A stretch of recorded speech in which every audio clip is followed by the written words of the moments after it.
So hey guys, welcome back to my channel. মোৰ চেনেলৰ অন্য এটা ভিডিঅ'লৈ আপোনালোকক স্বাগতম। আজি মই এইটো বিউটিফুল ক্ৰাফ্ট এটা actually waste out of waste ক'ব পাৰি। প্লেট হিচাপে কণী আনিলেতো বাকলিটো পোৱা যায়, মানে বাকলি নহয়, বাকলি নকয়, কাৰ্টুনটো যিটো সেইটো দি বনাইছে, মানে মোৰ ভণ্টি বনাইছে। দেখিবলৈ বহুত ধুনীয়া হয়। এনেওতো সেইখিনি পেলনিহে যায়, আমি মহ খেদিবলৈ ইউজ কৰোঁ হয়নে নাই। তাতকৈ আমি ইমান ধুনীয়া ক্ৰাফ্ট এটা বনাব পাৰোঁ, বহুত ইজিকৈ দেখাইছোঁ।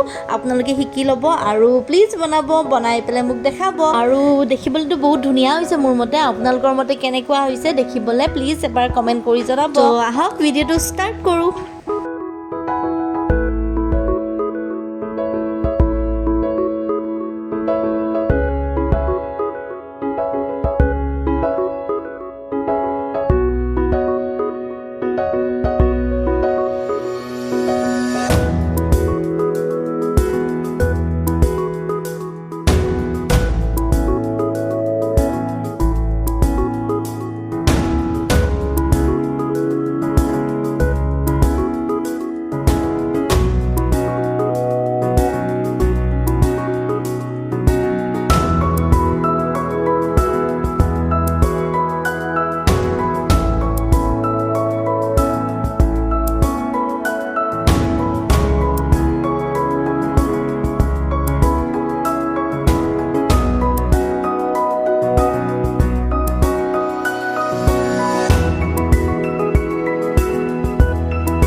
আৰু যদি ভিডিঅ'টো ভাল লাগিলে please like comment share and subscribe কৰিবলৈ নাপাহৰিব আৰু ভিডিঅ'টো শেষলৈ চোৱাৰ বাবে thank you so' much next আকৌ এটা ভিডিঅ'ত লগ পাম মেবি এটা মিমিক্ৰি চেলেঞ্জ পাতিছিলোঁ মই তাৰ ৰিজাল্টটো নেক্সট ভিডিঅ'ত দিম মই তেতিয়ালৈ ভিডিঅ'টোত ভোট কৰি থাকিব সেইটো ভিডিঅ'ত ভোটিং লাইন যেতিয়ালৈ মই উইনাৰ ডিক্লেয়াৰ নকৰোঁ তেতিয়ালৈ খোলা আছে তো বিন্দাছ ভোট কৰি থাকিব আজিলৈ বাই বাই টেক কেয়াৰ আৰু টাটা টাটা